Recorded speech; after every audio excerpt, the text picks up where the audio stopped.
Halo, selamat pagi. Kita hari ini akan ulas beberapa saham yang menjadi pilihan temen gue yang udah dibeli sama temen gue. Dan sekali lagi, ini hanya untuk sifatnya edukasi, bukan untuk propaganda maupun rekomendasi. Jadi ini cuman mau kita lihat bareng-bareng. Temen gue tuh udah punya saham berikut ini yang udah dibeli, ada 7 saham. Jadi gue cuman ngasih arahan aja sih. Tahu-tahu udah dibeli 7 saham, tapi paling nggak semoga apa yang dibelinya ini untuk jangka panjang. Jadi sekali lagi yang bakal gue tunjukin uh, bukan untuk rekomendasi. Jadi gue persembahkan ini buat teman gue, sahabat gue.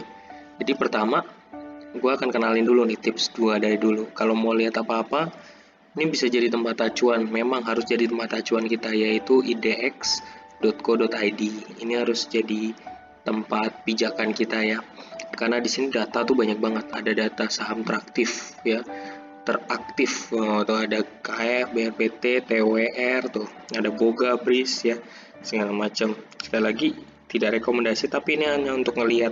Di sini ada informasi sahamnya, ada aksi korporasi, jadwal rapat umum pemegang saham, terus kemudian nanti juga ada suspensinya, juga ada infonya. Ini data pasar, kalau kita lihat ada di statistik. Ini di bawah ini nanti ada statistik yang perharian, misalnya hari ini ada transaksi bursa saham, maka baru besok datanya itu baru ada gitu, biasanya gitu ya. Jadi di sini bisa kelihatan ada top gainernya, saham-sahamnya apa aja, top losernya saham-saham, ada yang saham bagus, ada yang saham gorengan juga ya gitu. Dan yang menariknya, penguasanya masih sampai saat ini adalah domestic investor dibandingkan foreign investor ya gitu. Dan ini ada data trading top today, bisa dilihat ya, top marketnya, top tradingnya, top trading value-nya, top trading frekuensinya. Jadi bisa dilihat. Sekali lagi, pelajari dengan baik, jangan asal ambil saham karena harus dipelajari dengan baik. Cuman ini option-optionnya aja, bisa cari dilihat di Google aja, langsung ketik kata-kata kunci ini, pasti nanti keluar itu apaan sih ya kan. Bisa harus cari tahu juga sejarahnya dari saham-saham ini apa sih, terus kinerjanya udah berapa lama sih, profit labanya berapa sih, nah gitu. Nah di bawahnya adalah broker yang biasa dipakai, ya ada Mirai Asset, Mandiri, MNC, Indo Premier, Lotus. Jadi kita bisa tahu data-datanya, ada juga yang sekuritas asing juga ada ya, di sini yang sekuritas Indonesia juga ada. Jadi ini untuk ngelihat. Oke, mari kita langsung saja masuk ke pembahasan pertama. Teman gue tuh beli beberapa saham, dan gue coba untuk membantu ngelihat beberapa, ada 7 saham yang udah dibeli ya. Gue ringkas saja, apakah kalau misalnya gue beli ini saham ini, jadi dia udah terlanjur beli, cuman dia nanya kalau gue jangka panjang gimana gitu ya. Jadi harus hati-hati. Ini tips saja sih, harus belajar juga tentang kekuatan sahamnya, terus kemudian bagaimana tentang cash flow-nya segala macam, terus earning per share, laporan keuangannya tertib atau enggak ya, itu juga harus tahu. Utangnya juga berapa. Oke, kita bahas langsung aja. BBRI langsung di harga 3.130, dan kuartal satunya laporan per akhir Maretnya ini udah keluar, tinggal nunggu yang kuartal Juninya, dia belum keluar. Secara dividen 2015, 16, 17, 18, 19 ngasih ya. Oke, cash flow-nya doang yang minus nih, cash flow-nya ya. Terus kemudian ada darinya mana, utang. Nah, utangnya 665%. Cash rasionya yang standby cuma 8,15 ya, kecil juga sebenarnya. Ya, tapi dia punya earning per share dan dividennya oke. Saham kedua yang temen gue beli juga, Bank Mandiri. Kita lihat dulu.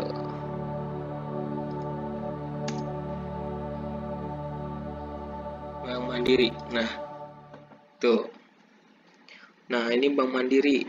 Nah, ini 170 nih. Kuartal satunya jauh lebih tinggi. Terus dividennya 2015, 16, 17, 18, 19 ya, tinggi. Oke. Kalau mau dilihat dulu ini datanya ya. Terus cash flow-nya ya, 34 ini ya, positif ya. Terus kemudian dari DER-nya 658, lebih kecil daripada tadi ya, dari cash ratio-nya 7, ya. Terus kemudian HMSP. Nah,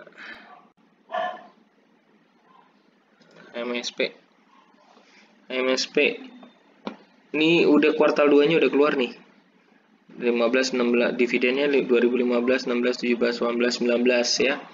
Datanya dari kuartal 2-nya nih tertib nih, kuartal 2-nya udah keluar HMSP-nya.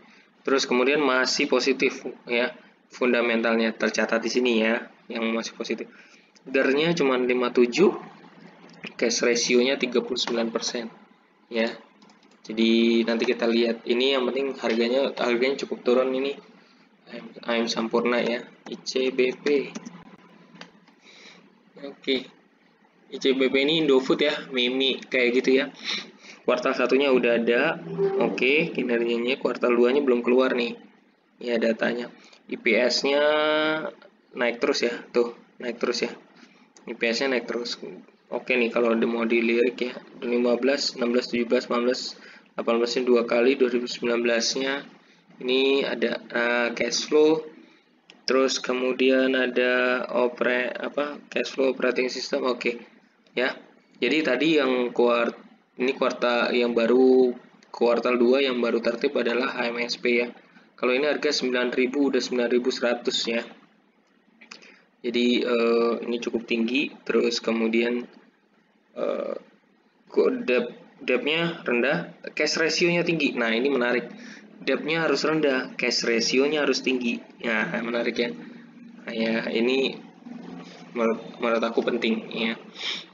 Berikutnya ya, yang dibeli saham yang dibeli teman gue, satu lagi NDF, yaitu di sini ini udah posisinya di bawahnya INDF, ini di bawahnya ICBP ya. Ini 6.400, Q1-nya 160, terus dividennya 15, 16, 17, 18, 19. Oke. Cash flow operating profitnya masih warnanya biru ya.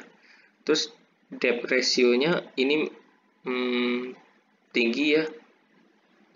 Terus cash ratio-nya lebih rendah, jadi kebalikan. Jadi DER utangnya lebih rendah daripada cash ratio. Cash ratio juga penting buat perusahaan ya, tapi belum ada catatan merah sih di sini ya. Ini Q1, nah gitu. Terus kemudian TOWR, kita lihat TOWR harganya 1145, Q2 nya belum keluar, tapi dividennya tuh kecil sebenarnya, ukurannya kecil banget. 2016, 2017, 2018 ya, kecil sebenarnya, walaupun dibikin dua kali tapi sebenarnya kecil gitu ya. Jadi termasuk kecil. Nah, ini cash flow-nya positif. Terus kemudian nadarnya itu 248%, tapi cash ratio-nya kecil banget ya. Quick ratio-nya malah nggak tercatat, tapi ini kecil banget sebenarnya. TWR ini earning per share-nya tuh termasuk kecil dengan harga yang 1145 dibandingin sama HM Sampurna tadi ya kan, tinggi banget ya gitu. Satu lagi WNVR. Nah, WNVR ini Q2-nya keluar, mantap. Ini makanya makin disuka karena agak tertib ya Q. Jadi ya turun dari Q2 yang 2019, tapi karena tertib itu yang bikin kita senang tuh kalau laporannya tuh tertib gitu. Q2-nya udah keluar sesuai dengan jadwal, jadi jangan lama-lama laporannya. Terus kemudian lihat ini dividennya, Unilever 2015, 16, 17, 18, 19 ya. Rata-rata dua kali ya. Tapi kalau yang dari 2019 yang pertama ini sampai ke bawah, itu karena dia kenapa kok yang 2019 ini sekarang cuman kecil gitu dibandingkan yang dulu. Karena dulu kan ada di akhir Desember kan terjadi stock split, jadi disesuaikan kembali harganya untuk dividennya yang diberikan ya, jadi gitu. Jadi paling nggak ini ada gambaran bahwa dividennya bisa sampai 2 kali ya gitu. Oke, terus dari cash flow ya, baik. Terus kemudian kita lihat utangnya. Utang darinya tuh 142, tapi cash ratio-nya itu 12,86 ya. Ini double nih. 104 ya, benar gitu. Kalau dipikir-pikir kan, kalau dibandingin yang tadi ya, yang ICBP kan, itu ICBP bisa darnya rendah tapi cash ratio-nya tinggi. Jadi itu salah satu cara menurut saya cara mengamankan gitu ya. Oke. Semuanya menarik.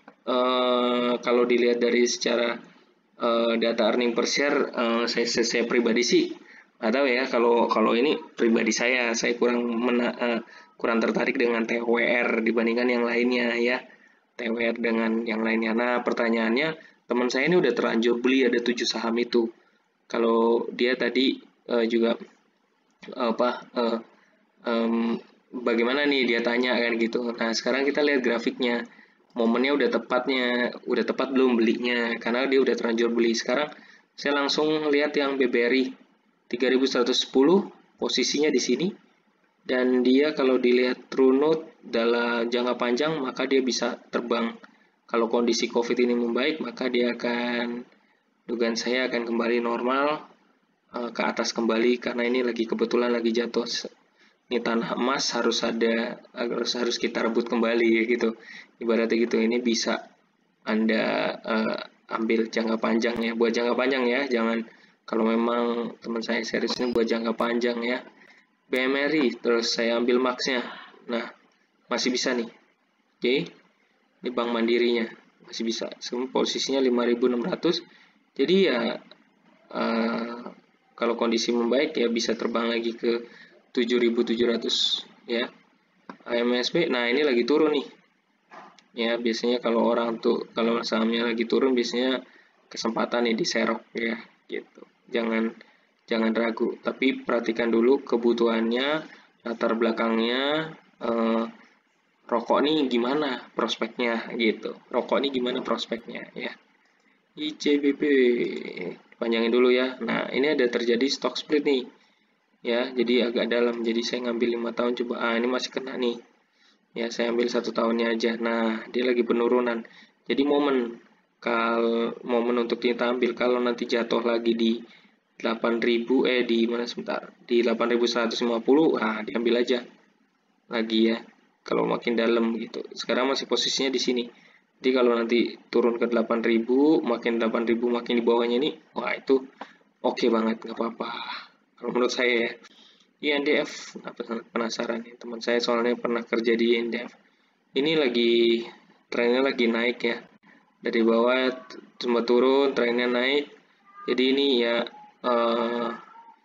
bisa jadi rujukan ya, bisa juga untuk diambil. TWR mendadak hari ini meroket, dan ini meroket banget. Nah, saya harus hati-hati kalau soal meroket gini nih, bahaya ya. Belum pasti, lebih baik turun ke bawah dan kita serok dibandingkan turun ke bawah lalu kita ambil baru kemungkinan akan terbang, dibandingkan kalau lagi terbang ke atas itu baru diambil. Itu bahaya banget, takutnya tiba-tiba dibanting jatuh ke dalam lagi gitu kan. Agak miris juga ya, sedih juga gitu. Makanya hati-hati buat teman-teman saya. Makanya saya kurang tertarik kalau TWR nih. Kalau Unilever, lihat nih. Nah, Unilever ini trennya walaupun dia naik, tapi pada saat punya sini dia mengalami tren turun. Jadi nggak ada salahnya untuk diambil ya, apalagi ini untuk masih baik juga gitu. Jadi kembali lagi, semuanya kebijakan di tangan Anda ya. Dan ini rekomendasi, saran analisa pendek dari saya. Semoga bermanfaat. Salam dari saya, Lembu Tambun, hanya di Jurnal Lembu. Jangan sampai lupa juga untuk like, subscribe ya, untuk dukung saya dan nantikan ulasan-ulasan yang lainnya. Terima kasih. Sampai jumpa.